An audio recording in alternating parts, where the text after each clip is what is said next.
dia a todos. Se alguém achar um copinho. Copinho? Caiu por aí. Aqui.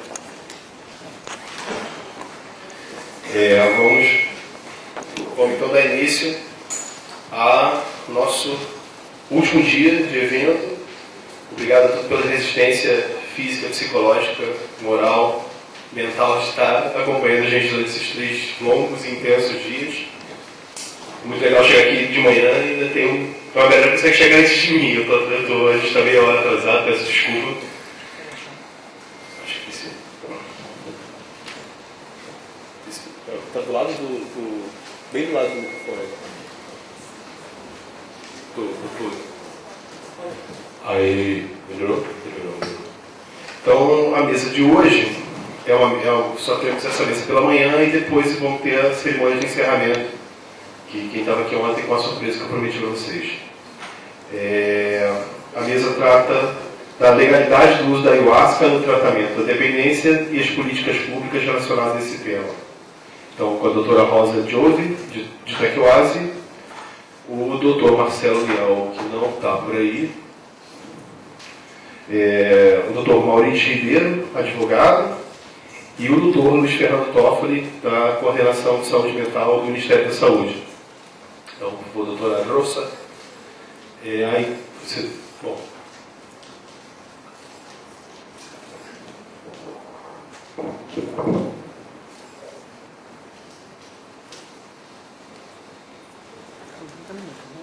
Isso.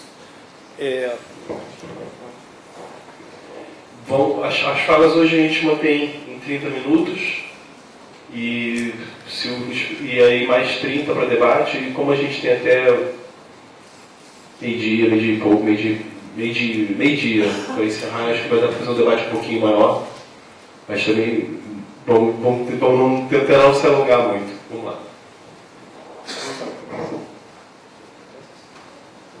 Sim?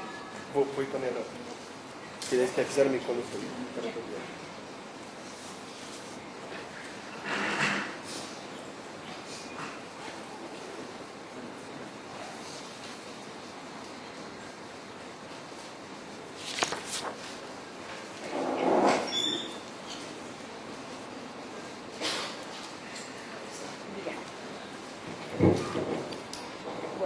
Muy buenos días. Voy a empezar con la exposición de ahora. Y puedes dar un clic. Sí, vas bastante rápido. ¿Otro más? Yo quería primeramente empezar situando qué pasa con la medicina tradicional a nivel legal, ¿no? A nivel mundial, primeramente. Y nosotros vemos que la medicina tradicional, la medicina ancestral de los pueblos y las técnicas de medicina alternativa o complementaria día a día van ganando más espacio en el campo de la terapia como una alternativa más inocua, que no hace daño, que es más cercana a la forma de vida de las personas en diversas partes del mundo, habiéndose hecho bastantes estudios sobre el uso de estas medicinas en comparación con la medicina moderna. Sin embargo, al mismo tiempo, eso se acompaña con una tendencia a la vida más natural, a estilos de vida más saludables, a uso de medicamentos vegetales que causan menos problemas en la salud, menos complicaciones, y un interés a nivel mundial sobre la preservación del medio ambiente. Entonces vemos muchos movimientos ecológicos, mucha necesidad de volver a formas saludables de vida y a medicinas naturales que contrarrestan un poco toda la tendencia esta globalizada al uso de mayor tecnología y a la polución. También hay una fuerte presión de las empresas farmacéuticas, presiones políticas y comerciales que generan una especie de lucha, de desbalance, de necesidad de contrarrestar la amenaza que ejerce para la vida humana el nuevo desarrollo tecnológico. Siguiente. Dentro de esto, la legalidad de todo lo que es medicina tradicional, incluyendo el uso de la ayahuasca, ¿no?, encuentra dos vertientes, dos campos de acción. Por un lado tenemos todo lo que es derecho de uso, derecho consuetudinario, derecho ancestral de los pueblos, ¿no?, lo que sale espontáneamente, todo esto que es legal, porque es la forma en que se están haciendo las cosas desde hace muchas generaciones.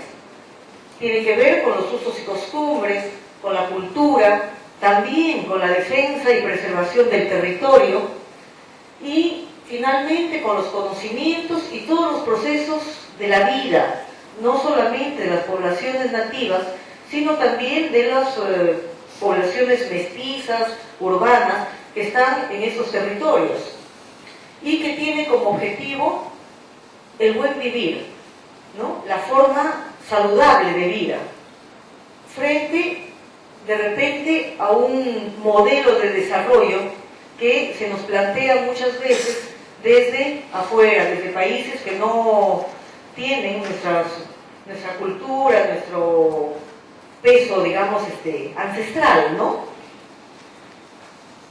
Por otro lado, en nuestros mismos países tenemos también lo que corresponde al Estado moderno, ¿no?, que diríamos todas las leyes y normas, como, bueno, nosotros en todos los países se rigen principalmente por su constitución política, que es el conjunto de normas que le dan el peso al Estado y que rige todos los estamentos de la organización social, ¿no?, regida por el gobierno, las normas internacionales a través de todos los convenios que firman los países, y todas esas políticas de Estado, leyes y normas en todos sus niveles de aplicación, que finalmente tienden a ver las relaciones dentro de las diferentes partes de la sociedad y la gobernabilidad por el Estado para evitar la anarquía, y que, digamos, su horizonte es más que nada el orden y la convivencia, no tanto el bienestar del individuo como individuo en sí, sino del orden social.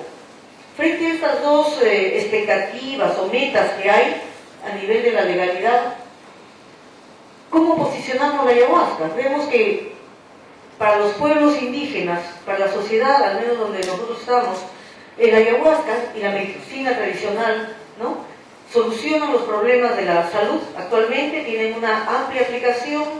En el Perú, 8 de cada 10 personas que se enferman acuden a la medicina tradicional, y por cuestiones culturales, de alejamiento geográfico, de accesibilidad o económica, en muchos casos el sistema tradicional es el único que va a velar por la salud de la población, dado que la presencia del Estado es relativamente nueva.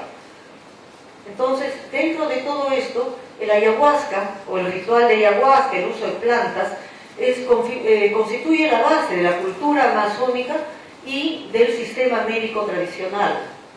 A nivel de las leyes oficiales, digamos, hay una ambigüedad, ¿no?, que el juego de estos dos sistemas genera un desencuentro.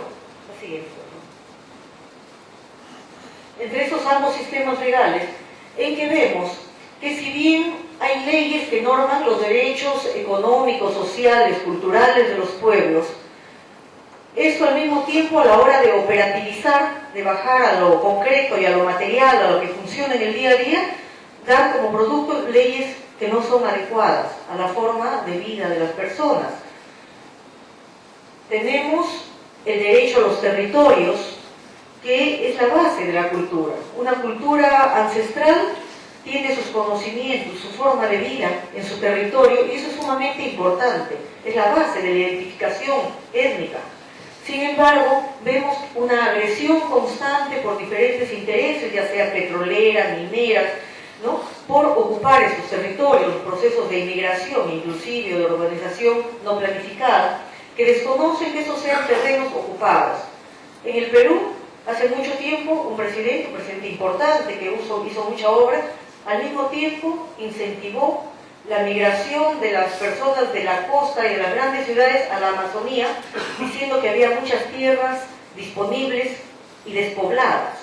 Y no son tierras despobladas, son tierras de tribus, de poblaciones étnicas, solamente que tienen una forma de vida diferente, que no construyen rascacielos, casas grandes, sí, y que tienen un sistema migratorio de vida, entonces aparentemente no vive nadie. Todavía tenemos tribus no contactadas, sobre todo en la frontera con Brasil, y siempre esos territorios no poblados son la mira, están en la mira para hacer los grandes megaproyectos. Ahora nuestro país tiene varios megaproyectos justamente con Brasil, con Odebrecht, ¿no? Para hacer grandes represas en tierras indígenas para energía eléctrica, para energía, y la carretera transnacional que hace que cambie totalmente el territorio. Y como dicen algunos curanderos, cuando entra la carretera, con el ruido de los carros, los animales se asustan, y detrás de los animales van las plantas, y después de las plantas tienen que ir los curanderos. Pero ¿a dónde van? ¿A dónde se van a refugiar si cuando entran lo más profundo de la Amazonía ya no hay tampoco poblaciones? Entonces está habiendo un proceso de urbanización de todo lo que son médicos tradicionales, que vienen a la ciudad porque si no tienen que ir a donde no va a haber pacientes. Al mismo tiempo, vemos que el buen vivir para una sociedad tradicional, o sea, el tener buena calidad de agua, buena calidad de aire, plantas, lo necesario para vivir, que no se mide en términos económicos, se opone aparentemente a la noción de desarrollo que tiene el Estado para sus poblaciones, y eso es muy difícil de concientizar a los que toman decisiones, porque siempre estamos influenciados por una cultura que hace que el desarrollo se mida en dinero y en cosas materiales. El bien colectivo versus el bien individual, ¿no? La globalización, que no es un proceso hasta ahora inclusivo, sino que nos hace ir hacia afuera, donde hay más tecnología, más recursos, y donde los conocimientos tradicionales pueden ser colgados en cualquier momento en una red y llegar a todo el mundo, así como la venta de plantas sagradas, profanándolas, prostituyéndolas, por decir así, y quitando la autoría, el derecho intelectual de quien ostenta, de quien ha producido este conocimiento. Hay una pérdida entonces acelerada de conocimientos tradicionales, un no reconocimiento de esos conocimientos tradicionales, salvo en lo que compete a la parte material. Ahora sí, el gobierno se está preocupando en la biopiratería, en poner patentes, bastante tarde porque ya firmó los TLCs, pero recién se está empezando a hacer investigación para proteger los recursos tradicionales, pero se olvidan de proteger a los curanderos, y justamente ayer Walter, que está por acá, habló de este asesinato de curanderos que está teniendo lugar en la zona donde vivo o cerca, en Yurimaguas, ¿no? Una persecución casi de la Edad Media, ¿no? Llevada a cabo por algunos grupos fundamentalistas religiosos aparentemente, que han formado un escuadrón de la muerte para eliminar brujos, idolatrías y curanderos entre ellos, ¿no? Son 14 muertos sin que la policía hasta ahora se movilice con mucho interés. Si hubiera sido un congresista o alguien importante, entre comillas, ya estarían capturados los asesinos, sobre todo porque tienen ya los nombres. Entonces, el uso de la medicina tradicional tampoco tiene un estatuto claro, por el hecho de que es una metodología de transmisión oral y que siempre se ha mantenido como un sistema paralelo al sistema oficial. Allá. A nivel internacional vemos que hay dispositivos en relación a los conocimientos tradicionales, ¿no? Como estos que he mencionado ahí, de los cuales, bueno, son los más importantes, ¿no? Que básicamente apuntan a los derechos económicos, sociales y culturales de los pueblos indígenas. Inclusive la Organización Mundial de la Salud, a partir del año 78, ha empezado a hacer varias reuniones en que resaltaba el uso de la medicina tradicional en nuestros pueblos, y donde había estrategias para el uso y adecuación de la medicina tradicional, claro que siempre desde una visión occidental, en el cual se ponen parámetros de investigación de medicina tradicional que no corresponden a la forma, al cuerpo de la medicina tradicional en sí. O sea, es una aproximación desde el otro lado, pero no una aproximación dialogante, con inclusión, porque para que haya inclusión tiene que haber equidad. Y el sistema tradicional hasta ahora está subordinado al sistema oficial, que cree que sabe todo y que no ve la necesidad de aprender del otro, porque le falta bastante humildad también. Entonces, dentro de esto, la siguiente, de rescate de pueblos indígenas y todo esto, vemos también que el uso de plantas psicotrópicas, es decir, plantas sagradas, en nuestras tradiciones, y no solamente para Latinoamérica, sino para todo el mundo, está regida por esta Convención de Viena, que se firmó en el año 61 y en el 71, 10 años después, mediante el cual la DMT, la dimetiltriptamina, y toda planta que contenga dimetiltriptamina y la coca están clasificados como droga sin diferenciar entre lo que es el alcaloide y lo que es la planta. Esto obviamente se basa en que son insumos para, pero el DMT en los años 78 más o menos, ¿no?, se empezó a usar fumada y en cristales en alta proporción. La cantidad de DMT que tiene la preparación de ayahuasca es mínima, a tal punto que cuando fueron apresados en España algunos curanderos, les decomisaron todo y hubo cargos por asociación de malhechores, tráfico de drogas, delito contra la salud. Cuando analizaron la ayahuasca que había ahí, vieron que la cantidad de DMT por dosis era mínima. Entonces agregaron un cargo, que era estafa, porque dijeron que esa cantidad no puede dar ningún efecto. Ahora, los que habían tomado ayahuasca decían, sí, hemos tenido efectos.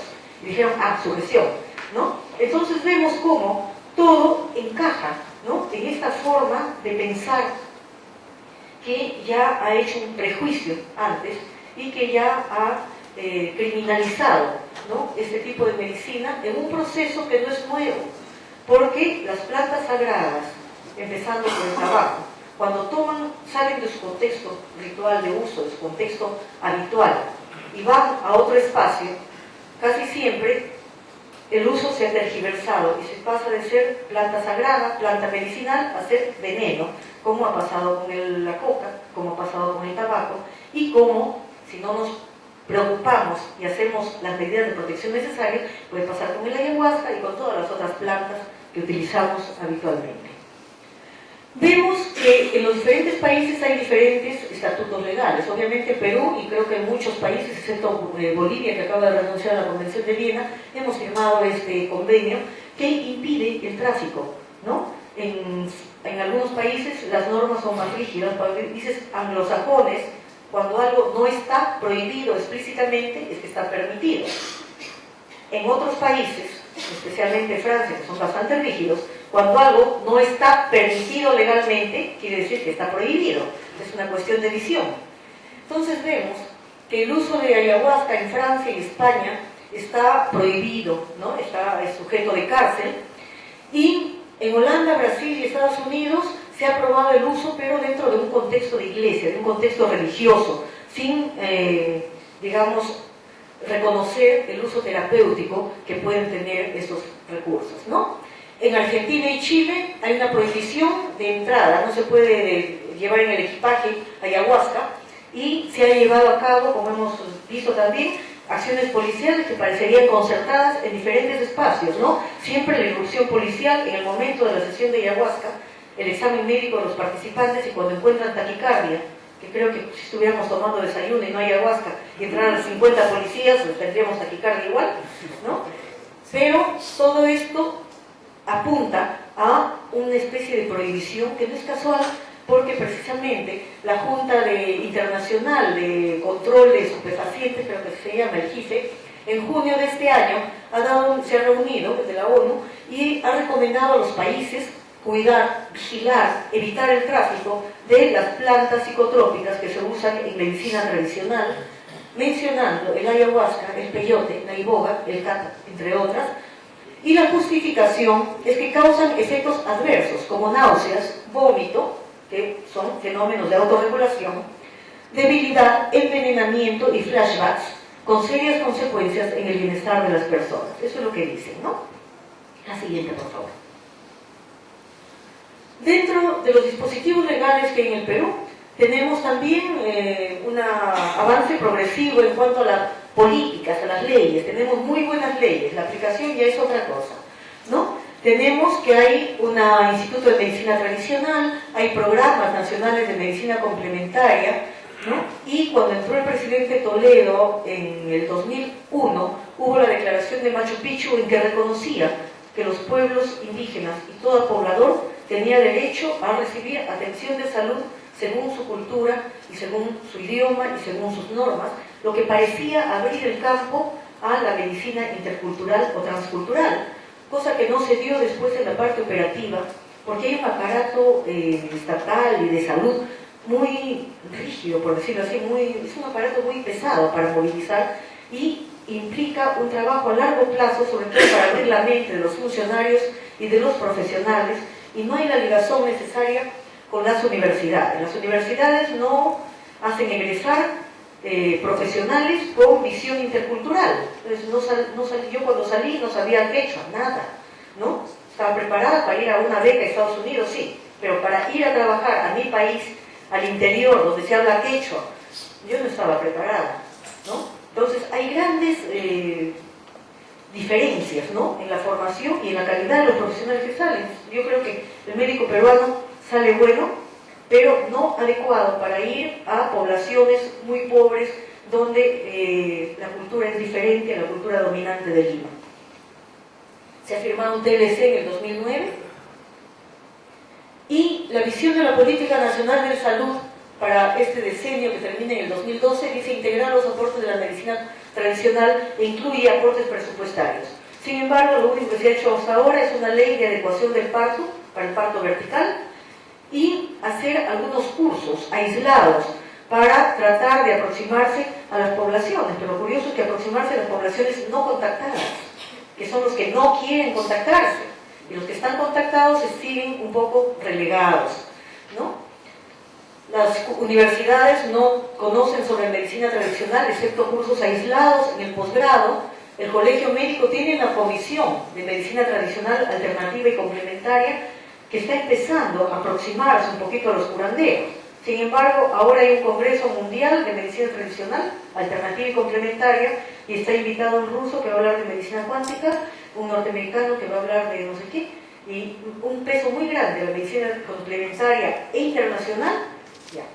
Y pocos recursos para los locales, porque a mí me pidieron recomendar un curandero y cuando pedí su pasaje y su alojamiento, me dijeron que no tenían dinero. Pero me preguntaron por la dirección de Vía Labate porque le querían invitar y no sabían si pagar su pasaje de Alemania o de Brasil. Entonces, un pasaje local cuesta, pues, no sé, $120, y un pasaje internacional cuesta 10 veces más. Entonces, ¿cuál es el interés en el país de relevar un poco nuestra medicina tradicional cuando se prefiere muchas veces que sean personas de afuera con mucho respeto, con mucho conocimiento, pero si no tienen medios, lo mínimo que pueden hacer es traer un par de curanderos para que les expliquen cómo es este sistema. Hay un código penal que castiga como 8 años de cárcel a cualquier persona que sin tener título de médico o de enfermera o de personal de salud egresado de universidad y activo, colegiado, hace algún acto curativo. Eso implicaría que si la ley se cumpliera, todas las parteras, sobadores, los quiroprácticos, ¿no?, curanderos, chamanes, todos tendrían que estar llenando las cárceles durante 8 años, ¿no?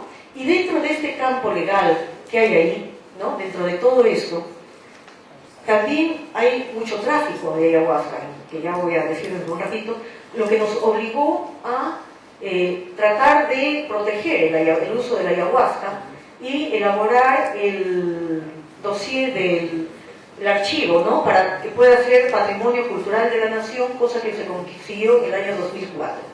Entonces, el ayahuasca en mi país tiene un estatuto de protección, de reconocimiento en vista a sus aportes a la salud, al conocimiento, a la cultura, a la protección de las lenguas, porque hay muchos ícaros que están en lenguas ya extinguidas o en proceso de extinción, y porque es una forma de transmisión del conocimiento, y también por la parte cultural. Pero lo curioso es que eso está legalizado a nivel cultural, y explícitamente. Y por supuesto que nosotros trabajamos con ayahuasca, nadie nos fastidia, inclusive nos reconocen, pero no hay nada escrito sobre eso, porque obviamente el tratamiento con ayahuasca es muy difícil de ponerlo dentro de un dispositivo de salud nacional, ¿no? Ante todo esto, también hay un anteproyecto de ley de protección de la medicina tradicional que se ha aprobado en el Congreso en el año 2009, que falta normar, falta revisar, pero que tiene una grave amenaza al mismo tiempo, con mucha buena voluntad, pero tiene una amenaza, que es que obliga al Ministerio de Salud a abrir un registro de curanderos. Todos los curanderos van a tener que inscribirse en un libro grande, con su nombre y todas sus coordenadas y todo lo que hacen, para que el Ministerio norme y vigile cómo trabajan. Después de un tiempo, este registro se va a cerrar y los que no están inscritos en ese registro no van a poder trabajar. Pero ¿qué curandero va a poder inscribirse ahí sin miedo cuando esa ley que dice que van a ir presos 8 años no se revisa y no se reconsidera? Y por otro lado, cuando están matando curanderos acusándolos de ser brujos. Entonces, por un lado, en la sociedad civil, en la comunidad, hay amenazas, pero también hay amenazas fuertes de parte de un sistema legal que está obsoleto, que está inadecuado a las necesidades y a los últimos avances científicos al mismo tiempo. La siguiente, por favor. Dentro de todo esto, ¿nosotros cómo trabajamos? Tenemos una inscripción legal desde el año 92 como comunidad terapéutica. Eso quiere decir que estamos inscritos en el Ministerio de Salud y que tenemos que informar cada 2 meses acerca de todos los pacientes que vienen, de cómo trabajamos. El Ministerio sabe que usamos ayahuasca, que usamos plantas, todo nuestro protocolo terapéutico lo tiene el Ministerio, ¿no? No han dicho nada. Entonces, el que no calla, otorga, decimos. Y también tenemos que informar sobre todas las cuestiones económicas, ¿no? Hay un apoyo moral y un reconocimiento que recibimos de parte del Estado. Cuando el Estado quiere mostrar que hace algo para la rehabilitación de adictos en la zona, siempre trae funcionarios y se toman fotos y nos visitan, ¿no? Y nos felicitan y nos dan diplomas, pero no hay ningún apoyo económico. Nos derivan casos, ¿no? La fiscalía, generalmente son pacientes borrachos, bebados, que golpean a sus esposas, o niños que están en la calle, personas que están en conductas delincuenciales, que son adictos. Entonces, la Fiscalía y el Poder Judicial nos lo deriva para que hagan internamiento en Taquihuasi. Hay una fuerte presencia mediática, tenemos muchos visitantes de afuera, hacemos mucha difusión de lo que hacemos, porque es una forma también de protección, de mostrar lo que hacemos para que si hubiera cualquier problema, ¿no?, la gente nos conozca y sepa cómo trabajamos. O sea, nuestro trabajo es totalmente abierto para que no haya ninguna sospecha, ninguna duda, ninguna cosa que nos vaya a poner en peligro. Hemos firmado algunos convenios y últimamente estamos en conversaciones con Guyana porque quieren hacer territorio francés, quieren hacer un centro similar a Taquihuasi, por supuesto que sin ayahuasca, porque la ayahuasca está prohibido en territorio francés, pero ellos tienen plantas que utilizan los curanderos, como el taquini, que es una especie de yurema, también una planta con DMT, y tienen plantas locales que pueden utilizar. Lo que estamos transfiriendo, digamos, es el modelo, no son las plantas específicamente, no es la ayahuasca. Y el concepto en Ecuador, que ya tiene local, ya tiene las personas necesarias, han venido a Taquihuasi a visitarnos para conformar un equipo en que van a poner en la selva de Ecuador un centro similar a Taquihuasi para el tratamiento de adictos, y eso se está haciendo en el marco del convenio Hipólito Unanue de la Comunidad Andina de Naciones. La siguiente, por favor. Dentro de todo esto, es importante poner en primer lugar que hay estudios científicos que prueban que la ayahuasca no es tóxica ni hay adicción en la forma tradicional de trabajo.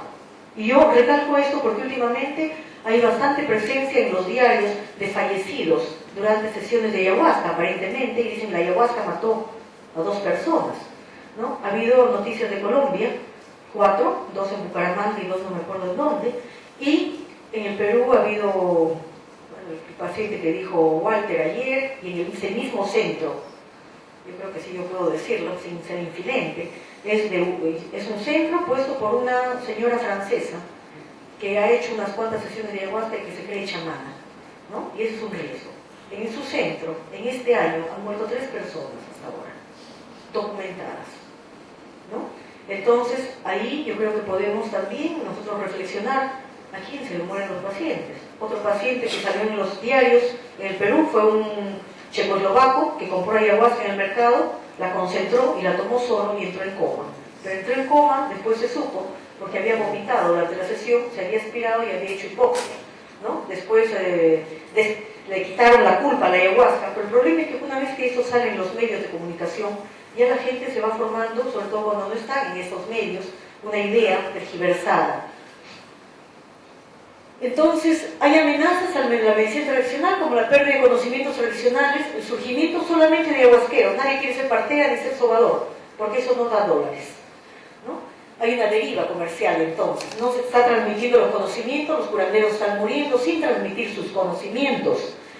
Están abriéndose numerosos centros que funcionan como dispensadores de ayahuasca, son convidadores, pero no están llevados a cabo ni cuidados por un curandero, sino son sitios donde se expende o se da la ayahuasca en un marco bastante bonito de música, de danza, pero que no es la ayahuasca en su uso terapéutico como se utiliza en el Perú. En el Perú la ayahuasca no es religión, en el Perú la ayahuasca es curación, es terapia, ¿no? Y entonces, cuando se saca de su contexto y la persona que la maneja no está habilitada, no está preparada, no tiene conocimiento suficiente, o cree que es solamente poner un cassette, inclusive yo estaba conversando que hay personas que, para no hacer la soplada, eso, que se hace con tabaco, con agua florida, con perfume, utilizan ese flip, eso para echar insecticida en la cabeza de la gente, ¿no? Entonces eso no es curanderismo, pues.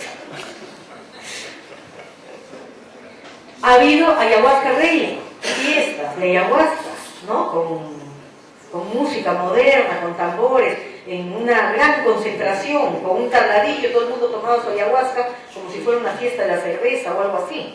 Eso no es respetar la medicina tradicional, ¿no? Está dentro de un sistema de comercialización y lo que pasa es que el sistema tradicional está demasiado débil para poder hablar directamente con el sistema oficial. Mientras los curanderos no estén empoderados, no tengan libertad, o sea, tengan la amenaza de la cárcel, ¿no? Nunca van a poder acercarse al Estado para poder decir qué cosa quieren, cómo quieren trabajar, y tampoco van a poder juntar entre ellos porque se tienen mucho miedo. La brujería existe y los curanderos se matan unos a otros también. Entonces, estas cosas, ¿no?, hacen que este sistema se esté perdiendo y se esté debilitando o se continúe muy oculto, ¿no? Las leyes no reconocen ni protegen a las personas que practican la medicina tradicional. A lo más se interesan por los productos, para ver si los pueden vender, la uña de gato, ¿no?, las plantas, los recursos etnobotánicos, porque con una visión materialista eso todavía tiene sustancia. Se puede sacar el producto con la sustancia activa, el principio activo. Espíritu de las plantas, eso no se ve, no se mide, no se cuenta, entonces eso no existe para la ciencia moderna, ¿no? Y es más que nada por su desconocimiento y la falta de herramientas para poderlo medir. Y el miedo y prejuicio de los profesionales también para hacer la experiencia y poderlo experimentar por sí mismo. Entonces no hay leyes que reconozcan ni protejan a los curanderos y más bien son castigados. Y las regulaciones de conocimientos no protegen en nuestro país las plantas medicinales, ¿no? Ante esto, unas cosas interesantes que están pasando en Latinoamérica es el Código de Ética de la UMILLAC, que son los curanderos que se reunieron en Colombia para ver que su medicina tradicional se estaba perdiendo, y entre los viejitos se pusieron de acuerdo para ver quiénes pueden ser curanderos y quiénes no. Y eso parte del hecho de que el reconocimiento de los curanderos solamente puede ser hecho por sus poblaciones, por sus costumbres, por los propios pacientes. Porque uno de afuera no puede decir quién es bueno y quién es malo. Pero el que experimentó la curación sí puede decir a mí me curó o no me curó. También ahí en Pasto, en Nariño, van 3 años que se hacen reuniones llevadas a cabo por la gobernación, que es una fiesta de toda la población de Nariño, ¿no?, en que se reúnen las culturas andinas y que la gobernación pone cargos a disposición para asistir a los rituales. Hay rituales curativos de día, charlas, conferencias científicas, encuentros entre indígenas, entre curanderos, y en las noches sesiones simultáneas de yagé, o sea, ayahuasca, de huachuma, o sea, San Pedro, temazcales, ¿no?, y también peyote, ¿no? Sustancias psicoactivas prohibidas, entre comillas, pero que son tradición, plantas sagradas, curativas en nuestros pueblos, y que con esta iniciativa del gobernador de Nariño desde el Estado vemos cómo es cuando el Estado se compromete en el rescate cultural, cómo poco a poco esos espacios se van afianzando, la población se va enterando, porque el primer año hubo bastante resistencia de la población, decía, vamos a ser invadida por los brujos, ¿no?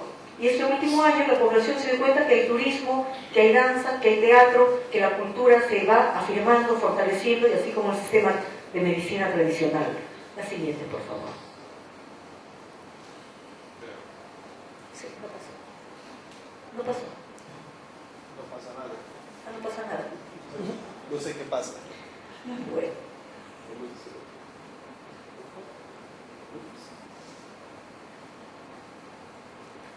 Sí, si te vas a...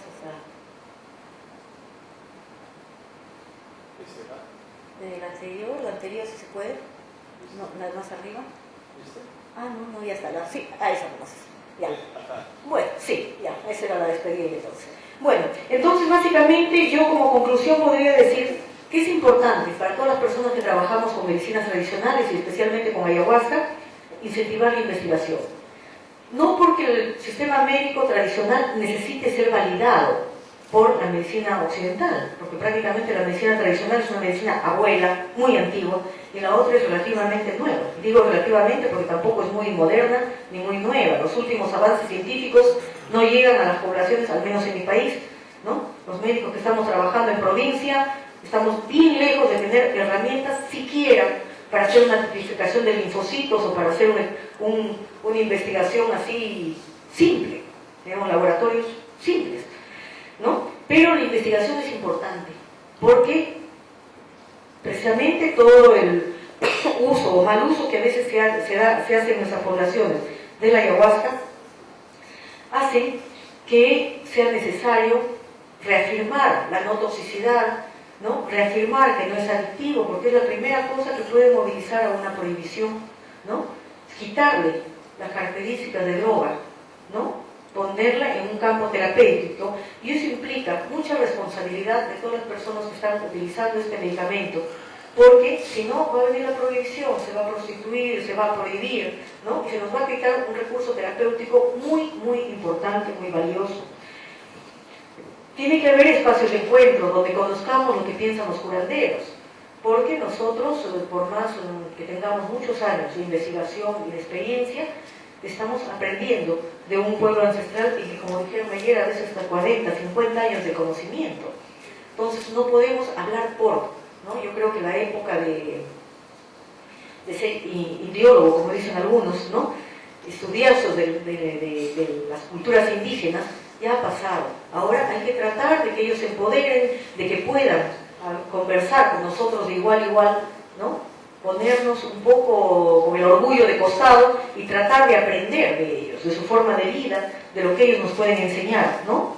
Dentro de todo esto es sumamente importante la cuestión ética, ¿no? ¿Cómo utilizamos la ayahuasca? Nosotros estamos cansados de que gente que está poniendo centros, como esta señora que dije hace un momento, ¿no? De un momento a otro, si es un varón, vengan chicas que nos digan, el curandero nos hizo una enseñanza cuerpo a cuerpo y tengo miedo de estar embarazada, ¿no?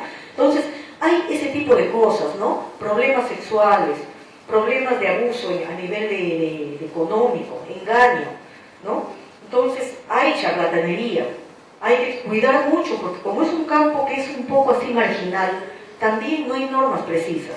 Hay que ver cómo se trabaja éticamente con esas plantas, no con un afán de regular, de normar, de encasillar, de poner camisa de fuerzas, pero sí de cuidado, de evitar problemas. De que si viene, no ha habido ningún muerto con antidepresivos y ayahuasca. Teóricamente es posible que pudiera haber un muerto porque ambos suben la serotonina, puede haber un shock. Hasta ahora no hay ningún caso reportado, pero puede haber. Si no hay cuidado en la sesión, la persona puede estar mareada y puede ir y hacer algún laberinto, algún desarreglo, como ha pasado hace unos 4 años en Pucallpa, que un indígena canadiense que estaba en una sesión pidió permiso para ir con su ropa ritual, tenía un cuchillo en la pierna. Entonces se vio sucio, pidió permiso, se fue al río y se hizo un corte para lavar sus intestinos, ¿no? Porque estaba mareado, es cierto, hay estado modificado de conciencia, y si no hay un cuidado, un control adecuado, la experiencia puede ser muy peligrosa, no es para asustar, pero hay que ponerse un paso adelante de todas las posibles complicaciones, precisamente no para actuar en forma miedosa, sino para poder actuar libremente. Dentro de todo esto, también es importante tener la capacidad de conversar con las personas que deciden las leyes, porque casi siempre los conversatorios se dan así en espacios donde todos tomamos ayahuasca, todos conocemos lo nuestro, somos todos amigos, nos conocemos mucho, pero la información no sale de ese espacio. Entonces, la gente que da las leyes, que toma las decisiones, muchas veces en su vida ha escuchado hablar de ayahuasca, no ha tenido contacto con la planta, no conoce nada y se dejan guiar por lo que les dicen o por lo que imaginan. Entonces, es importante que nosotros en esta época actuemos como puentes para transmisión de conocimientos y para intercambio. Y dentro de todo esto, y para terminar, lo que está de fondo no es la discusión del uso o no uso de la ayahuasca, sino yo creo que de la necesidad de un cambio de enfoque en lo que es la curación, de ver que para curar no hay una medicina que sea mejor que la otra, que todas las medicinas, si es que curan, sirven, y que lo mejor es el enriquecimiento mutuo, articular el sistema tradicional y la medicina moderna, ¿no? Como siempre, casi siempre pongo el ejemplo del arco iris. La belleza del arco iris reside en que tiene diferentes colores, sin mezclar uno al costado del otro, pero que conforman esa belleza. También nosotros estamos acostumbrados a hablar de barreras culturales. La barrera es un muro que divide. Hablemos más bien de puentes interculturales o transculturales que permitan intercambios de ideas, de recursos, de conocimientos para enriquecer el sistema curativo en el campo de las adicciones y en todos los campos de la salud, con una visión humanista de fondo, integradora, sin prejuicios, pero también caminando con seguridad y responsabilidad hacia la curación de nuestros pacientes. Recién ahí, lo tenemos ahí a nuestro curandero Winston, Tangoa, Chucutay, ¿no? Vamos a ver que la planta nos va a hablar, se nos va a presentar y se va a comunicar, va a decirnos conocimientos, la siguiente por favor, ¿no? Y con nuestros pacientes podremos conseguir eso, ¿no? El cambio de máscara, que pasen de la tristeza a la alegría, ¿no? Del cannabis a la sonrisa, al sol, y cosa que no es nueva tampoco, porque es un poco revivir el viaje, el retorno de Jasón de los infiernos, ¿no? Es como tomar la ayahuasca, ser engullido por la serpiente, y después volvemos a nuestra realidad ordinaria, a nuestra casa, para restituirnos y tener una mejor calidad de vida. Entonces yo creo que el proceso de curación, el uso de las medicinas tradicionales, todo esto no es una cosa nueva, ¿no? Es una cosa que nos acompaña a lo largo de toda la historia humana, pero que hay que recordar de vez en cuando y sobre todo tener responsabilidad y cuidado suficiente como para hacer todas estas experiencias en un marco de protección. Muchas gracias.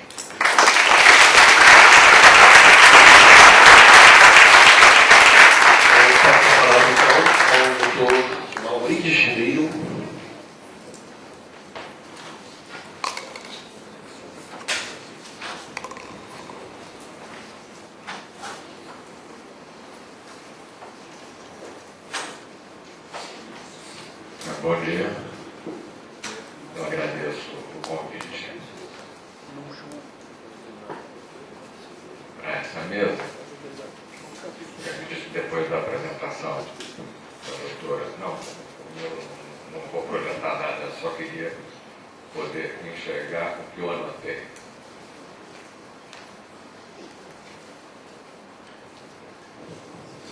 Muito bem. O que me pareceu ser colocado nesse momento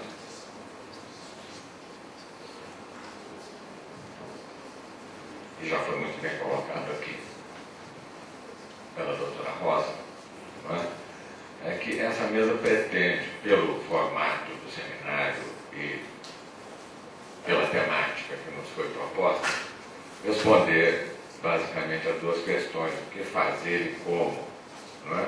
Diante dessa colocação, que é o uso da ayahuasca num processo terapêutico.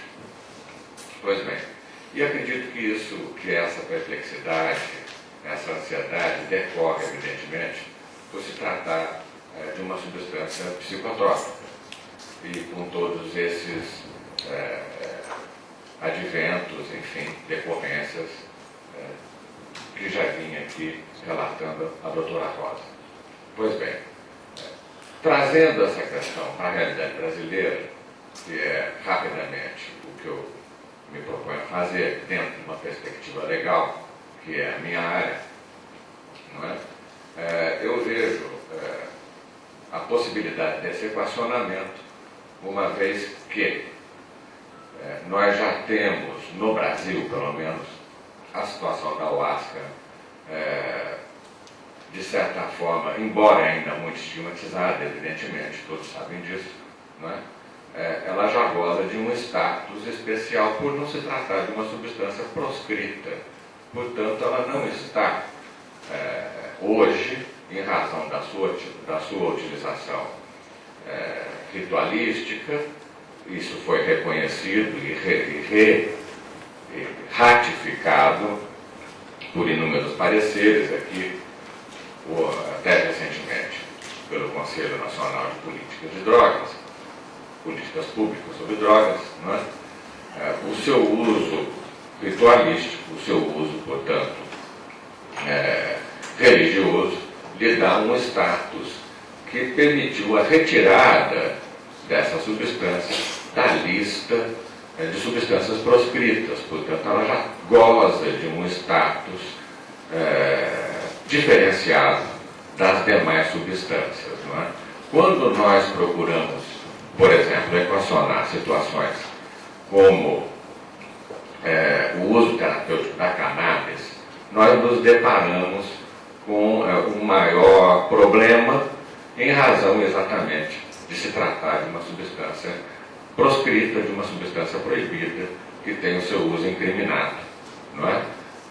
Isso já não existe com relação à ayahuasca, embora esteja restrito, de acordo com o parecer, com esses inúmeros pareceres, a uma autorização de uso ritualístico. De qualquer sorte, mesmo se tratando do uso terapêutico, o último parecer do Conselho já apontou, não é,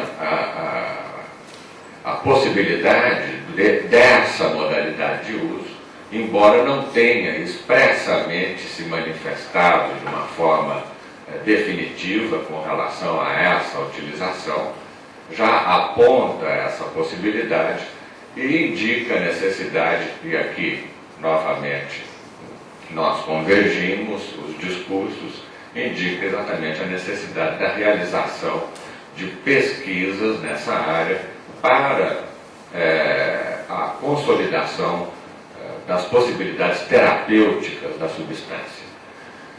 Isso está indicado nesse parecer, inclusive com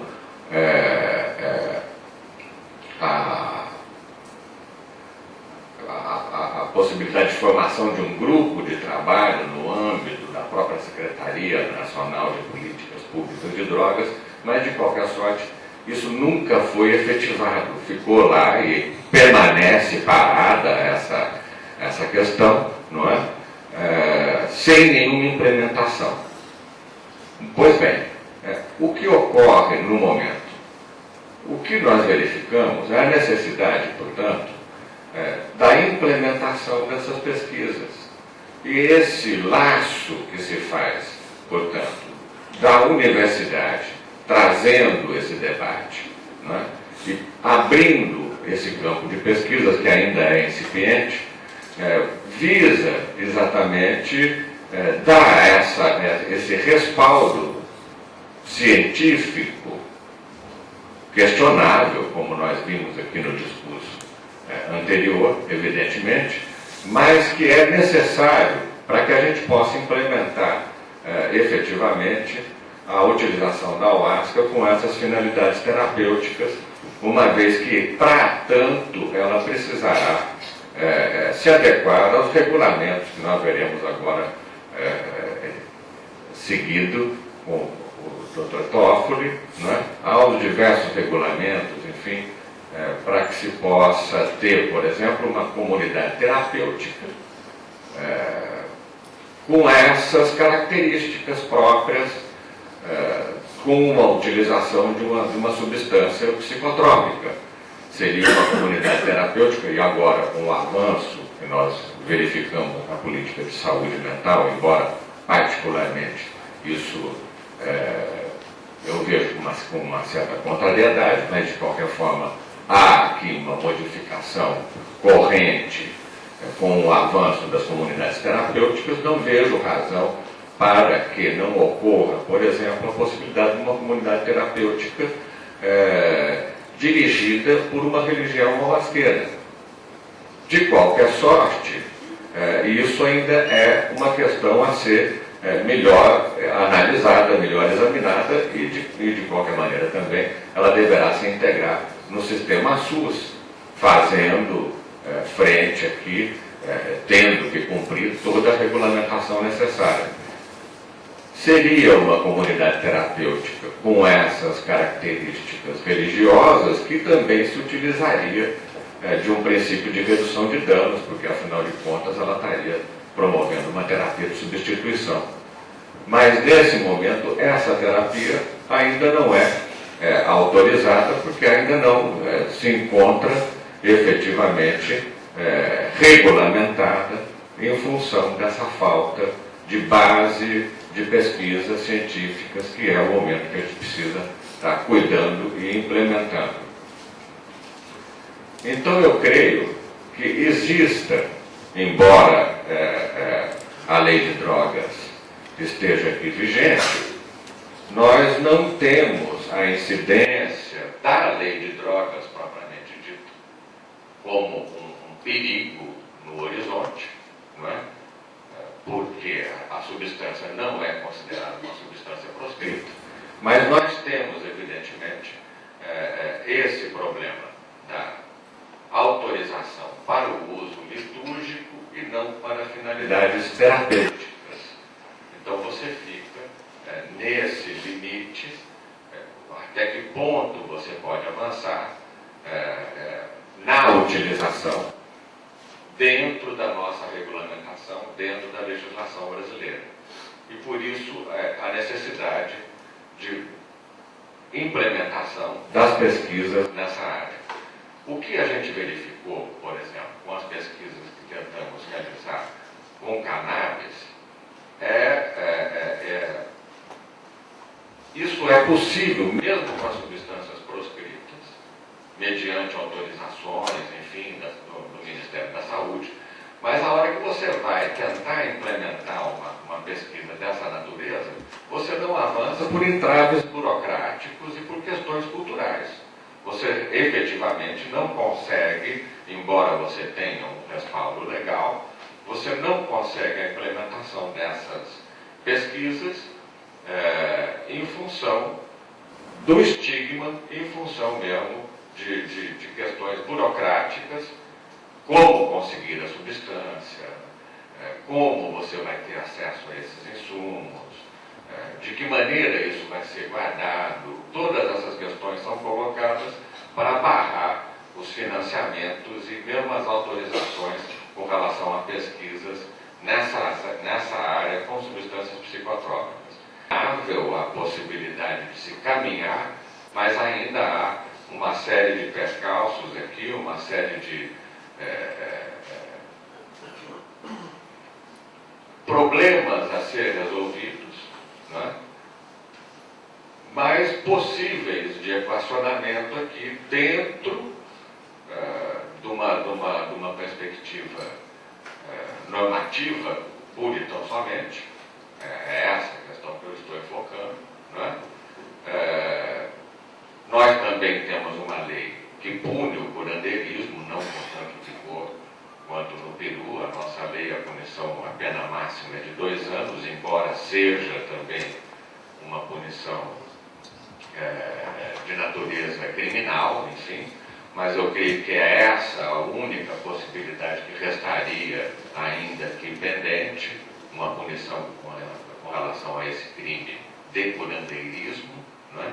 E não por conta da lei de drogas, porque por conta da lei de drogas essa substância estaria fora aqui para a legislação brasileira das substâncias que estão catalogadas como proscritas pela própria lei. não é, pelo próprio decreto que regulamenta aqui a lei específica dessa matéria. De qualquer maneira, eu vejo que é possível avançar dentro desses critérios. Com o avanço aqui, atualmente, das comunidades terapêuticas, essa também é uma possibilidade que eu acredito que possa ser melhor equacionada e melhor trabalhada. Porque essas são as colocações que eu gostaria de fazer com relação à legislação pertinente e ficar então agora para o debate, as próximas considerações. Obrigado.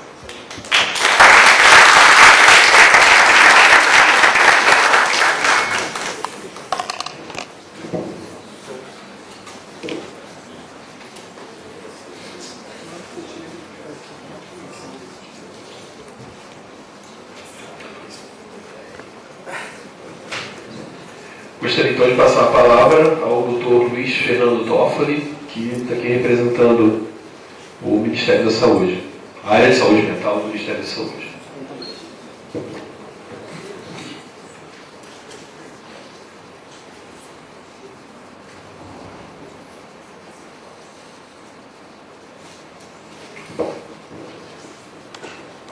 Bom dia. Agradeço o convite que o Marcelo e a equipe de organização fez, especificamente o contato que foi feito comigo, foi feito pelo Marcelo e pela minha Labarte. Esse convite originalmente foi para o Ticanori, né, Roberto Ticanori, que é o responsável pela área técnica de saúde mental do Ministério da Saúde. Eu estou fazendo parte da equipe do Ministério da Saúde desde o mês passado, na verdade. E como eu já tenho alguma caminhada nesse campo da ayahuasca, eu vou apresentar para vocês que caminhada é essa, porque isso é muito importante, até como vocês podem saber de onde é que eu estou falando, né? E também poder filtrar o que eu estou falando, de certa forma. O convite foi estendido para que eu viesse e eu aceitei com muito prazer, né? E infelizmente não pude estar presente no primeiro dia, mas ontem foi muito produtivo, aprendi várias coisas e algumas coisas serviram também para sedimentar um pouco do que eu vou trazer para vocês. O modelo dessa apresentação foi o seguinte.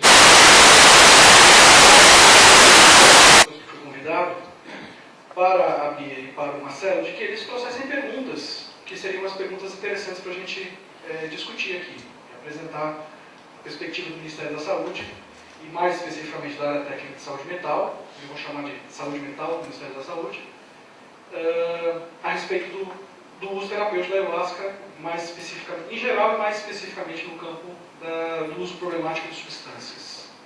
Eu não gosto da expressão dependência quando a gente está falando só de drogas, isso já foi colocado ontem. Dependência pode ser dependência de muitas coisas. E o uso problemático não necessariamente é dependência. A pessoa que bebe e bate na mulher, mesmo que faça isso uma vez por ano, é um uso problemático. Às vezes com encaminhamentos inadequados, como a própria Rosa colocou. Né? Uma pessoa que tem um uso problemático desse tipo não necessariamente precisa de uma internação, né? Provavelmente não. Mas eu quero ampliar o campo para a gente falar de uso problemático de substâncias, tá certo? Substâncias psicoativas.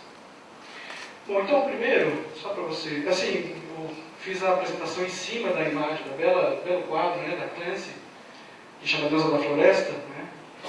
E tomei essa liberdade, eu queria também dar o crédito, né, à autora. Então eu sou um psiquiatra, formado pela USP.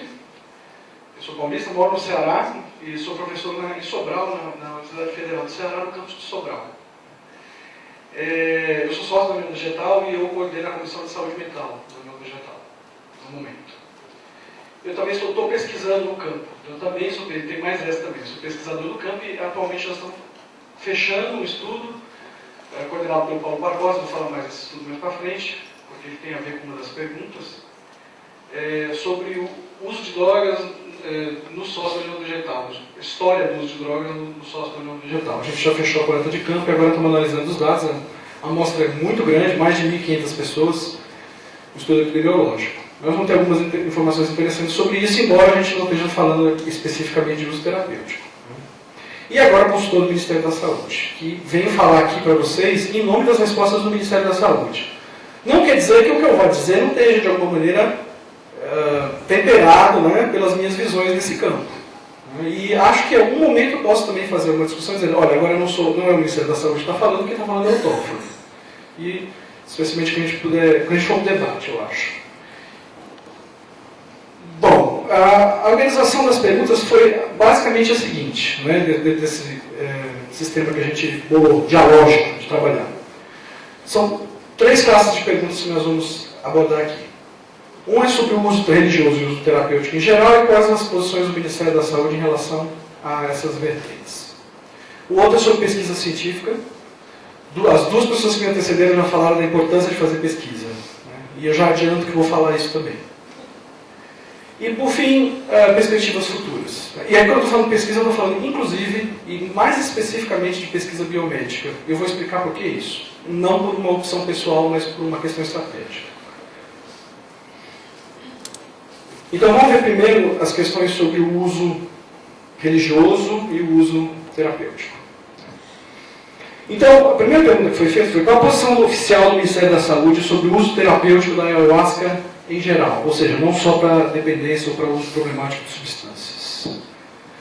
Bom, como vocês já sabem, isso foi repetido várias vezes, né? Além da Convenção de Viena, que o Brasil é signatário, já foi colocado pelo professor Maurício, que retira, né, que é reforçado por essa resolução, esse tratado, né, que retira o uso ritual de plantas de poder, como se fosse a classe de drogas, né, e isso é reiterado por essa resolução, e que adota, né, a resolução ela é muito curta em si, mas a parte deontológica, ou seja, aquela que dita as normas, né, ela é referente a um relatório final do Grupo Multidisciplinar de Trabalho da Ayahuasca. Tem pessoas aqui que fizeram parte desse grupo, podem até falar muito melhor do que eu sobre esse assunto, sobre o processo em si.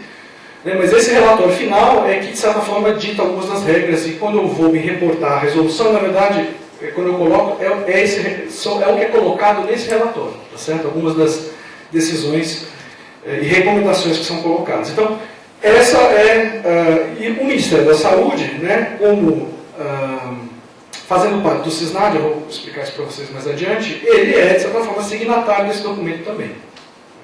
O que diz o parágrafo 38 do relatório? Né? O reconhecimento da legitimidade do uso estritamente terapêutico da ayahuasca somente se dará após a conclusão de pesquisas que a comprovam. Então, já de cara, a gente precisa começar por essa colocação. Né? Estritamente porque esse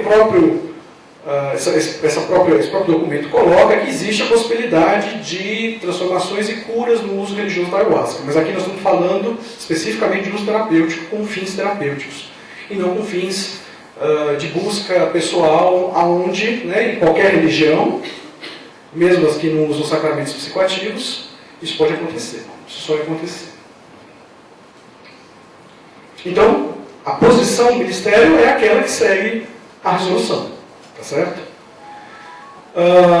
Especificamente no uso para o tratamento da dependência química, né, a gente reconhece que há pesquisas que indicam que isso provavelmente, né, que existe provavelmente um efeito positivo nesse sentido, do uso da ayahuasca em si.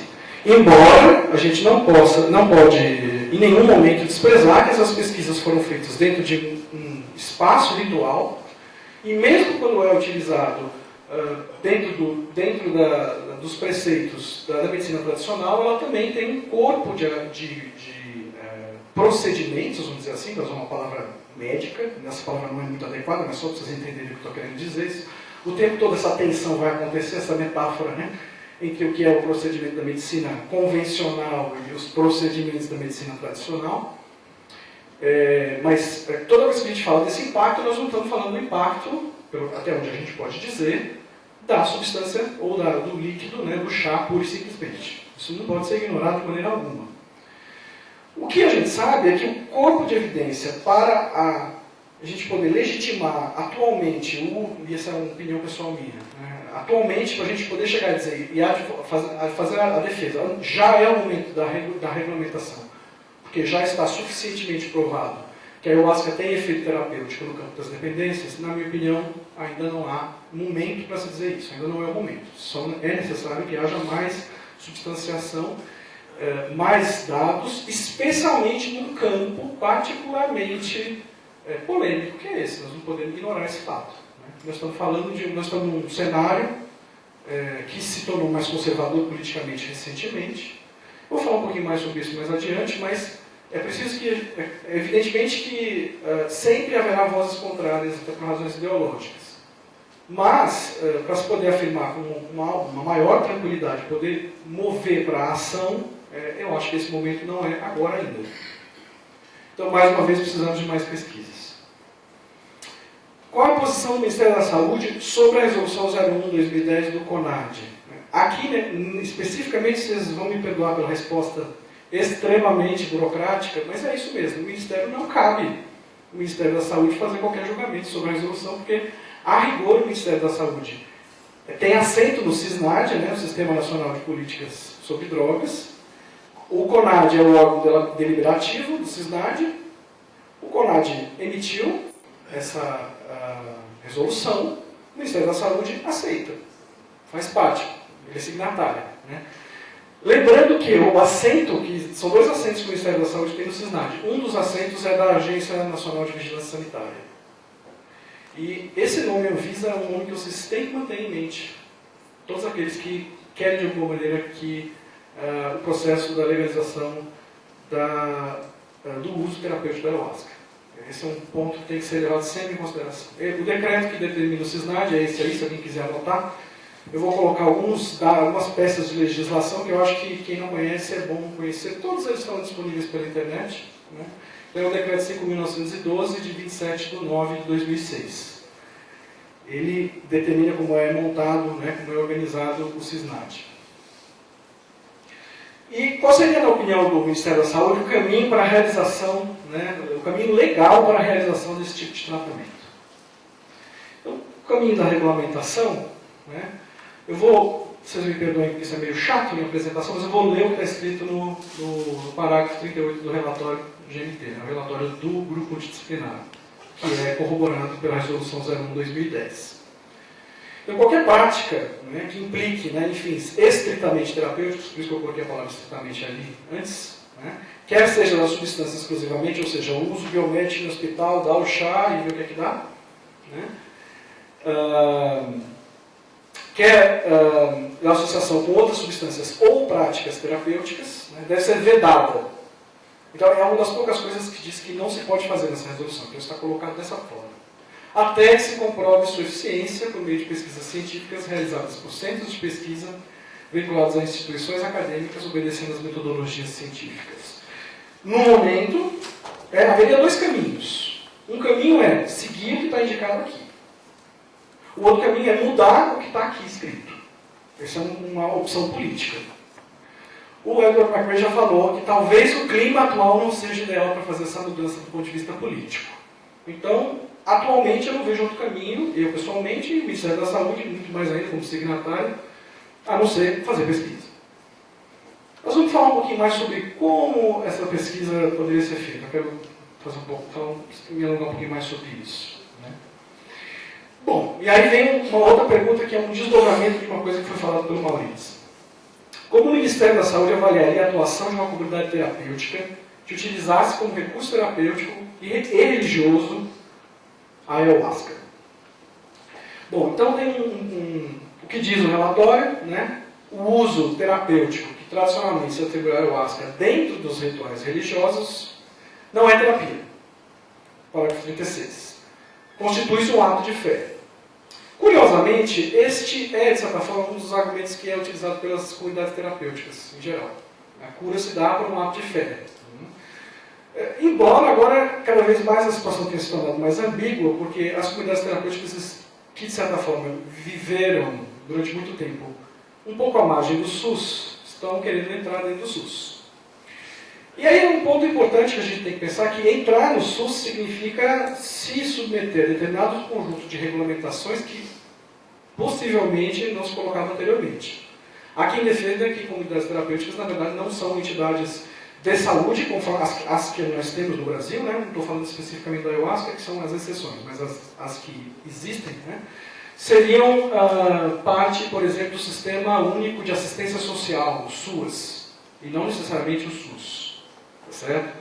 esse é um ponto de discussão, mas o fato é que, muito provavelmente, elas vão entrar no SUS, por força política, como já foi colocado. Para tal, é importante a gente levar em consideração uma resolução recente da Anvisa, né, uma resolução da diretoria colegiada, que chama a RDC, número 29, de junho de 2011,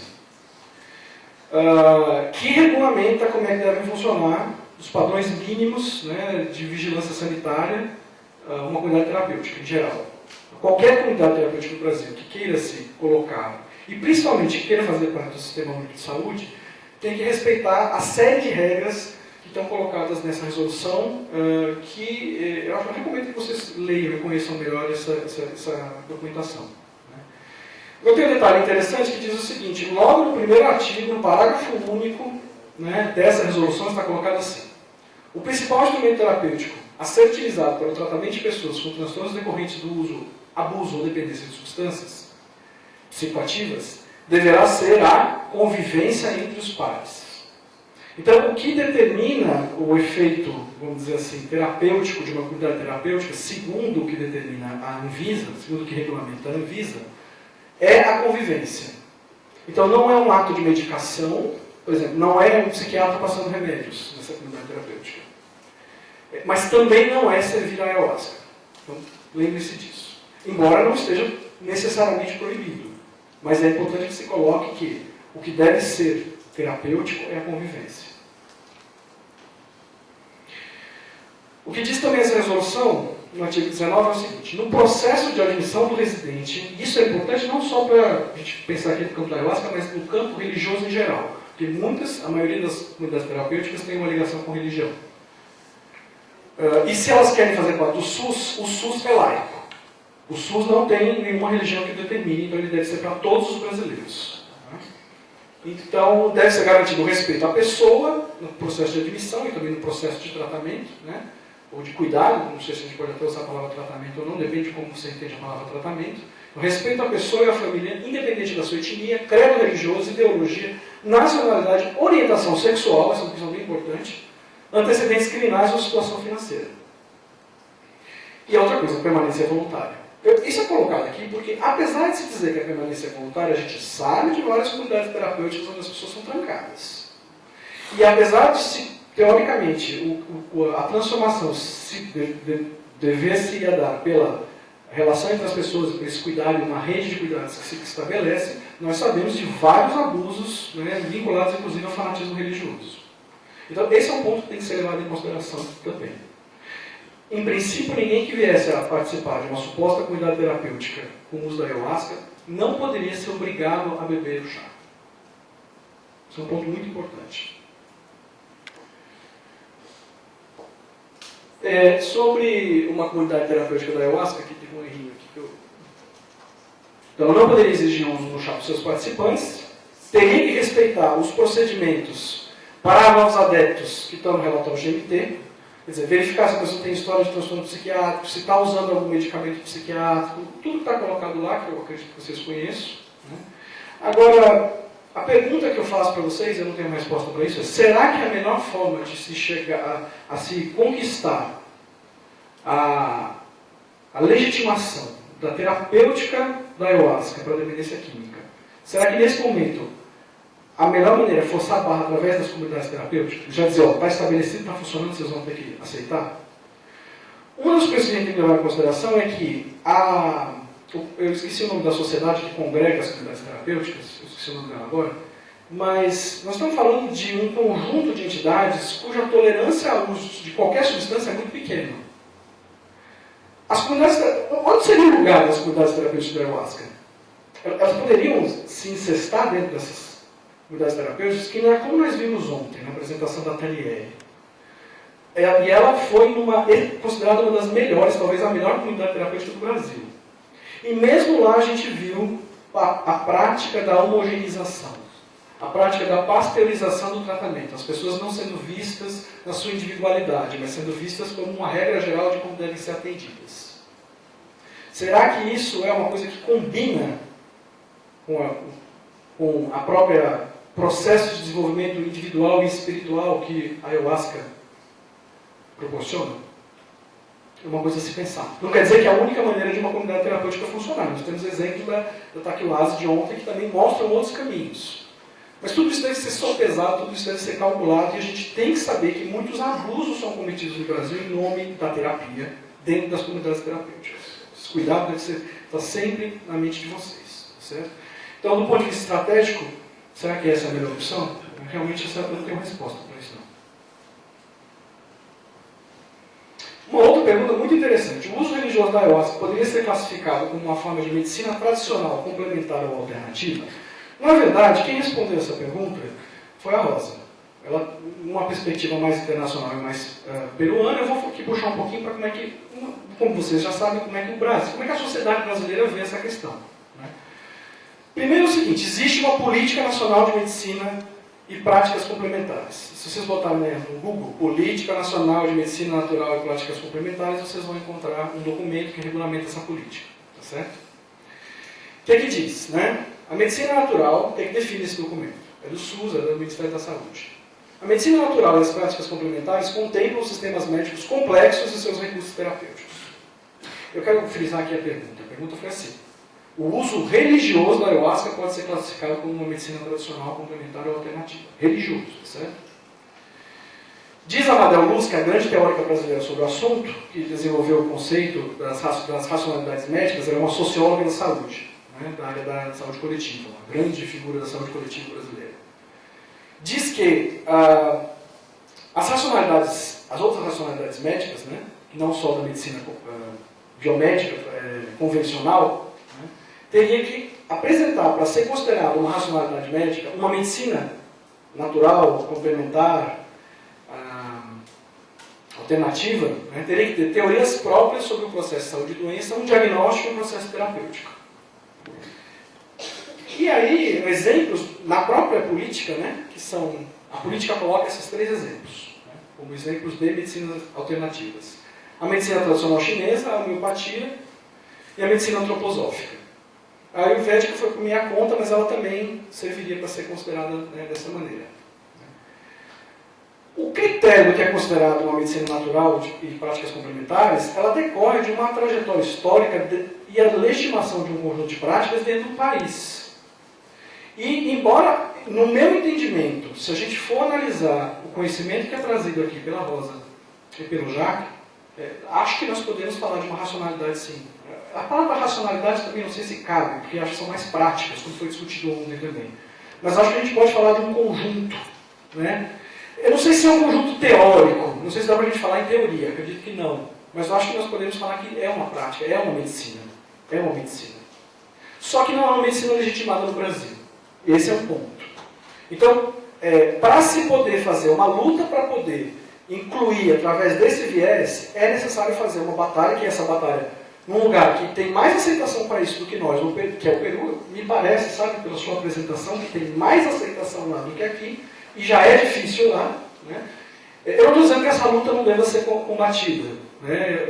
Eu acho até que é uma maneira interessante de se fazer a validação. Né? Como a própria Rosa falou, não é só uma questão de validar o uso da ayahuasca em si, mas de um conjunto de práticas onde o uso da ayahuasca está inserido. Entretanto, para isso, no Brasil, a gente teria que fazer uma discussão sobre isso. Agora, o que a gente pode dizer é que o uso religioso da ayahuasca não é uma medicina complementar. O uso religioso não é. Isso aí a gente pode dizer com tranquilidade. Configura um ato de fé. Quanto ao uso terapêutico, eu acredito que sim, mas a legitimação oficial não aconteceu ainda. Até porque, apesar de serem nossos vizinhos, né, a gente aceita mais facilmente coisas vindas da China, da Índia, da Alemanha, que é a antroposofia, a homeopatia também veio da Alemanha, do que dos nossos vizinhos amazônicos. Bem no estilo de como funcionam algumas das coisas aqui na América do Sul. Bom, o segundo conjunto, esse é o primeiro conjunto de perguntas. O segundo conjunto de perguntas era sobre pesquisa científica. Primeira pergunta, qual é a opinião do Ministério da Saúde o perfil ideal de uma pesquisa científica para analisar a eventual efetividade destas práticas? Campo minado, hein? Bom, primeiro, o que diz o relatório? Que é necessário ser indicada a eficiência por meio de pesquisas científicas. podemos discutir um monte de coisa, né? O que é científico, o que é pesquisa, antropologia, ciência, enfim. Tem uma coisa que eu acho que é importante vocês terem conhecimento, que é a diferença entre eficiência, eficácia e efetividade, como é colocado dentro da saúde pública. Eficiência é você fazer o seguinte, por exemplo, um trial desses trials que usam para se aprovar antidepressivos, como aparece na revista Piauí, que foi colocado ontem. Você pega um certo número de pessoas, né, que tem uma determinada doença e não tem mais nada. Né, tem uma série de filtros para serem bem diferentes dos pacientes que a gente encontra na realidade. Aí você dá o remédio para essas pessoas e depois de 4 semanas, ou ao longo de 4 semanas, você avalia em escalas psiquiátricas, por exemplo, se for um remédio para depressão, se baixou a escala de depressão num nível maior do que o placebo. Você faz algum conjunto dessas pesquisas, você pode dizer que o remédio, se baixou suficientemente menos do que o placebo, você pode dizer que esse remédio é eficaz. Ele funciona de alguma maneira para reduzir sintomas depressivos naquela pessoa. Ou qualquer outra coisa, pressão alta, enfim, diabetes, o que vocês quiserem. Já a eficácia, ela leva em consideração também o custo-efetividade. Não basta só ser eficaz, ele precisa ser aplicável na realidade a custos possíveis para o sistema de saúde ou para os indivíduos adquiridos. E a efetividade é mais ainda complexa, que leva em consideração a eficácia e a eficiência e... Desculpa, eu confundi aqui, desculpa. Eficaz, mas era essa hora que eu falei. Eficácia é só funcionar, eficiência ter custo-efetividade, custo-eficiência, custo-eficácia, desculpa. E a efetividade é ser aplicável no cenário real, no mundo. Isso serve para as pessoas vão aceitar. Aí tem uma série de valores subjetivos também que estão implicados.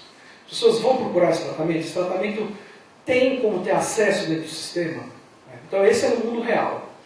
Então, não só falar sobre a eficácia, né, é importante a gente falar também sobre efetividade. É importante ter isso em mente, pelo menos. Por quê? Porque não basta, a gente fez toda uma discussão sobre eficácia simbólica, e a gente precisa levar em consideração que nós estamos falando de um sistema de saúde com milhões de pessoas que dele fazem parte. Então, uma terapêutica tem que funcionar para essas pessoas que estão nesse sistema. E ela tem que ter responsabilidade epidemiológica. Tem que ser num número suficiente que possa dar conta de um grande número de pessoas, porque a demanda é muito grande. A demanda é muito grande. Então, para uma legitimação numa sociedade de um processo terapêutico, existem várias formas disso acontecer. Atualmente, é muito mais fácil você aprovar um remédio do que você aprovar uma prática de medicina alternativa. É o complementar ou tradicional. Como isso já foi discutido antes. Para você fazer um processo não farmacológico, por exemplo, terapia comunitária, a maneira que a terapia comunitária se entrou, né, como forma terapêutica, também não foram feitos grandes testes. Foram feitos, aliás, menos testes do que na área dos remédios. Então é fácil a gente colocar a questão da ayahuasca? Não.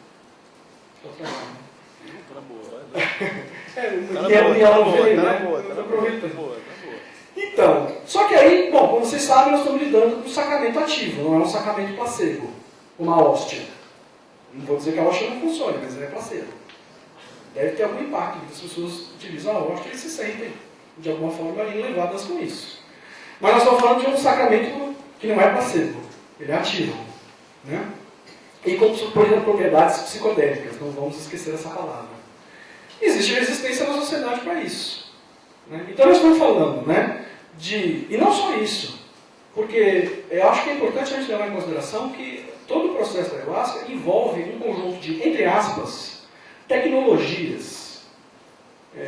E que ontem, não sei se vocês perceberam, mas conforme foram sendo colocadas as apresentações, né, pessoas que chegam, vêm da rua e bebem o chá sem nenhum processo de preparação para fazer isso, situações difíceis de serem administradas podem acontecer. Né?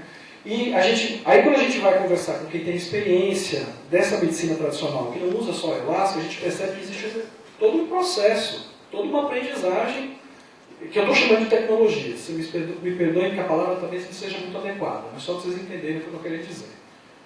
Essas tecnologias têm práticas, principalmente práticas, mas tem prescrições e tem proscrições também. A situação que o Walter mostrou ontem, do que aconteceu, várias intenções foram subvertidas e houve um desfecho trágico. Né? Então, ambos e aí, pronto, essa é a questão que eu acho fundamental. Quando a gente vai fazer a avaliação do ponto de vista científico, é necessário fazer a avaliação biomédica. Então tem que trabalhar, inclusive, com essa ideia de placebo, que é muito complicado para quem bebe ayahuasca pensar em... A melhor coisa que conseguiram fazer até hoje foi liofilizar, né? Transformar em cápsula, secar a ayahuasca seca. Para alguns que, né, assim, para quem acredita que a água tem uma força, você tomar ayahuasca sem água já é um negócio esquisito. Mas cientificamente é um caminho. Né? Então, haverá outras alternativas para se falar em placebo? Então, isso tem que ser discutido. Causa incômodo, mas precisa ser discutido nesse atual cenário. Ao mesmo tempo, todo outro elemento que envolve as práticas e também a dimensão espiritualista também não pode ser esquecido. Não deve ser esquecido. Na hora da avaliação desse componente, porque senão a gente joga literalmente a água e o bebê fora. Do ponto de vista estratégico, eu diria o seguinte. Né? É necessário fazer estudos de eficácia simples. Esse mesmo que eu critiquei, esses dos antidepressivos, precisam ser feitos. Esses estudos precisam ser feitos. Aqueles que não têm muita, vamos dizer assim, extensão para o mundo real. Mas é assim que os remédios são aprovados, de certa forma. Então, também precisam ser feitos. Mas é necessário também considerar o efeito dos componentes não farmacológicos e culturais da tecnologia terapêutica da ayahuasca. Evidentemente. Essa é uma sugestão minha, de Luiz Fernando Toffoli, tá certo? Que eu acho que é um caminho mais prático para poder chegar aonde as pessoas que querem a aprovação do uso terapêutico da ayahuasca, né, para chegar lá. E também é necessário fazer uma consolidação melhor sobre os riscos à saúde, porque essa é uma das coisas que se acusa o tempo todo. Né? Essas histórias esquisitas que estão vindo lá da Colômbia, de que as pessoas morreram em ritual da ayahuasca, elas são muito estranhas e são muito incompletas. A gente ouve, né, quem sabe, quem vem trabalhando com a ayahuasca, sabe como é que é a prática, acha esquisito. Alguma coisa está acontecendo ali para 4 pessoas terem morrido. O que está acontecendo? Né? Então eu preciso saber. Mas, ao mesmo tempo, a gente precisa ter uma clareza da segurança do ponto de vista da, mais uma vez, Anvisa. Se eles não quiserem a Anvisa no pé de vocês vão ter que fazer essas pesquisas. Porque o objetivo da Anvisa é fiscalizar esse tipo de coisa. Ela foi feita para isso.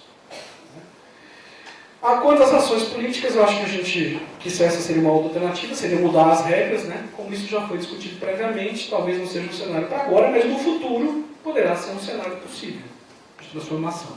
Então não podemos esquecer o tempo para isso. Né? O Ministério da Saúde teria interesse em financiar pesquisas desse tipo? Pesquisas de uso terapêutico da ayahuasca para a dependência química? Bom, o fato é que o Ministério da Saúde já está financiando. Não há nenhum edital específico. Né? Por exemplo, tem um edital de pesquisa para o SUS, PPSUS. Quer dizer, tem absolutamente, em princípio, nada específico para a ayahuasca.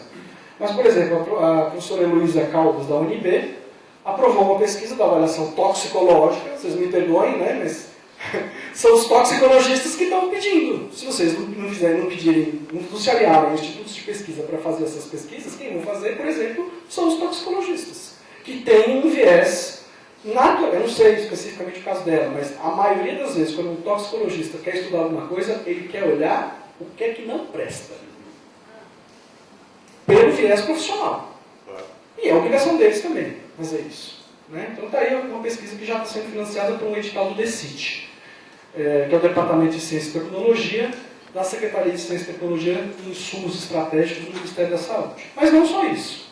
O CNPq também, o Ministério da Ciência e Tecnologia, também está financiando. Essa pesquisa eu faço parte, eu sou colaborador dela, que é do Paulo Barbosa, da Universidade Estadual Santa Cruz, e Ilhéus, que foi contemplado por um edital universal. Universal, gente, a coisa mais genérica que existe nos editais do CNPq é esse. Serve para qualquer coisa. E foi aprovado. Então, assim, dizer que tem preconceito de cara, não, precisa ter um cuidado metodológico. Esse aí é FAPESP. O meu. O seu é FAPESP. Pronto, então as agências estão financiando. Tem outros exemplos, né? Então, só precisa ter um cuidado para isso. Inclusive na área da antropologia, evidentemente. Não precisa ser só na área biomédica. Em termos de perspectivas, o que eu recomendaria? É importante encontrar parceiros na academia sensíveis a esse processo. Eles existem e não são só um ou dois, não. Muitos de vocês já conhecem, já sabem os nomes de alguns deles. Tem gente aqui nessa sala. Tá certo? Ficar ligado em editais propícios para isso. Então, vou dar um exemplo para vocês. O edital do ano passado, né? CRAC, estudo do perfil do usuário, padrões de consumo, vulnerabilidade, modelos de integração e cuidados. Vocês acham que dá para colocar alguma coisa da ayahuasca aqui? Eu acho que dá.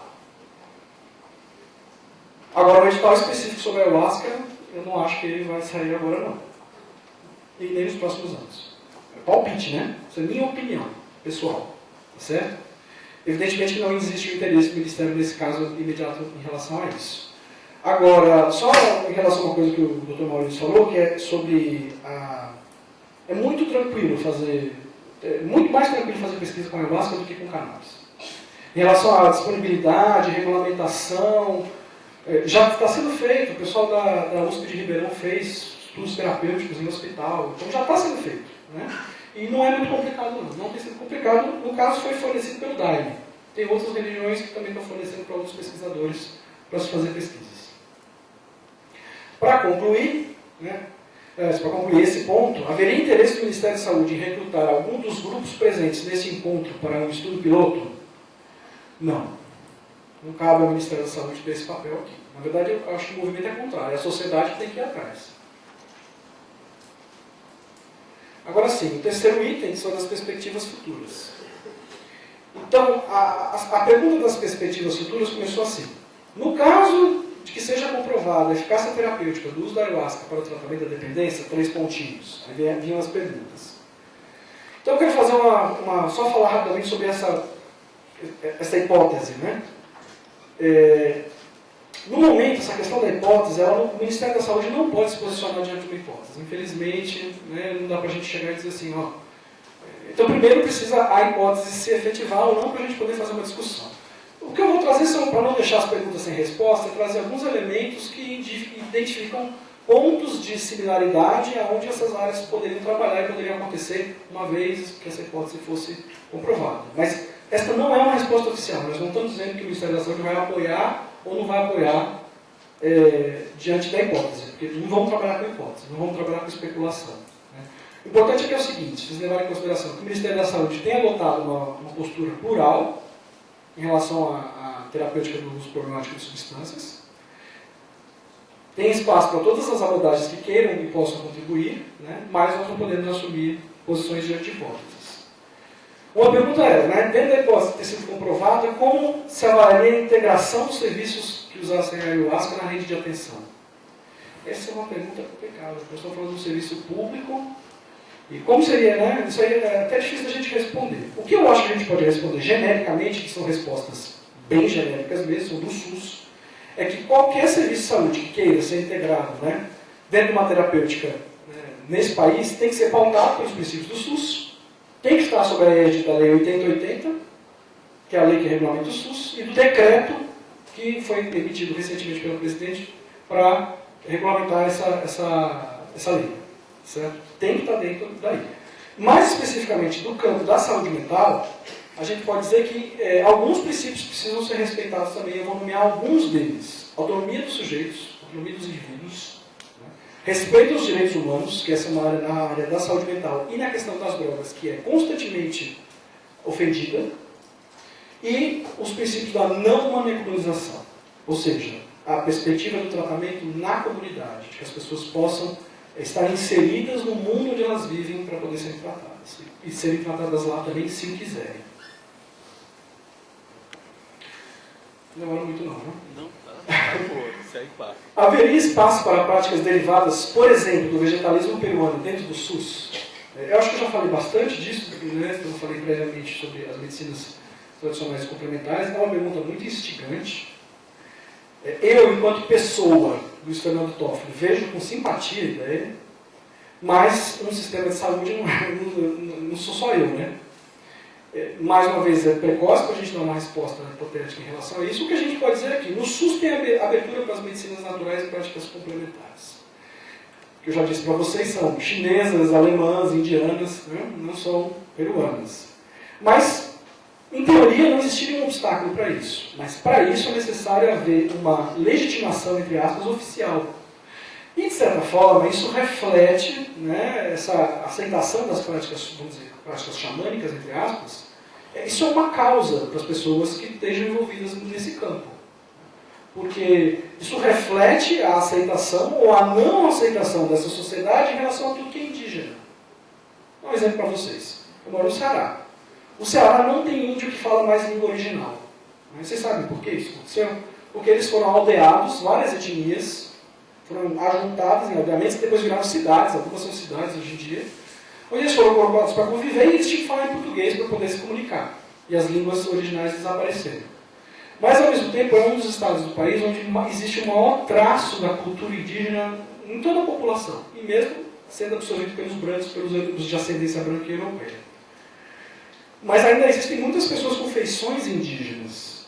Se você chegar para uma pessoa dessa no Ceará e falar, nossa, que bonito, você é descendente de índio, a pessoa fica ofendida. E isso reflete, de certa forma, como toda a sociedade brasileira encara a questão indígena. Acha lindo, acha bonito, é uma coisa exótica, mas ninguém quer ser índio. Não se quer assumir, incorporar dentro da nossa sociedade. A própria maneira como é tratada a legislação, o próprio indígena é colocado meio que à parte. Então, as medicinas tradicionais indígenas, elas têm um longo caminho para poder serem legitimadas dentro da nossa sociedade. A gente precisa ter consciência disso. Não quer dizer que eu, enquanto pessoa, não desejo que isso aconteça, mas é um caminho. É uma caminhada. Mas é uma caminhada que, se não der o primeiro passo, não se chega lá. Como poderiam ser feitos no futuro treinamento e capacitação de terapeutas para esse tipo de atividade? Então, aí já estamos falando de capacitação e formação. Eu gosto da palavra capacitação, mas eu gosto da palavra formação. Bom, mais uma vez, aí curiosamente, dentro do relatório GMT tem uma frase sobre isso. A utilização terapêutica da ayahuasca em atividade privativa de profissão regulamentada por lei, ou seja, psicólogo, psiquiatra, terapeuta ocupacional, enfim, barbeiro, sei lá, dependerá da habilitação profissional e respaldo em pesquisas científicas. Mais uma vez, puxando para a pesquisa científica, mais uma vez, colocando os profissionais que estiverem fazendo essa prática num limbo legal, né, que não é legal, mas enfim, é assim que está o relatório.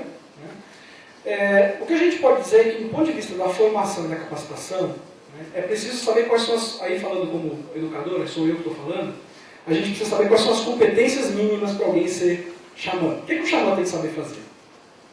Ou não o xamã, como é que conduza rituais ayahuasca? O que ele tem que saber fazer? Como é que ele lida com crise espiritual? Como é que ele prepara o indivíduo para poder beber o chá pela primeira vez? Então, assim, eu estou só falando algumas coisas, deve ter várias outras que a gente poderia pensar, porque eu, pessoalmente, não tenho experiência no campo terapêutico. Não tenho. Mas vejo que existe uma necessidade de compreender todos esses atos, todas essas práticas, e algumas coisas que são difíceis de você botar num banco de escola. Difíceis. Para não dizer impossíveis. De qualquer maneira, a tradição do Ministério da Saúde tem sido de incluir os vários implicados, os vários stakeholders no diálogo. No momento, né? Não sei como é que vai ser no futuro. Tem sido essa tradição do SUS, tem sido essa. Mais ou menos, às vezes varia, depende da causa. Mas se os implicados fizerem barulho suficiente para serem ouvidos, eles costumam ser ouvidos.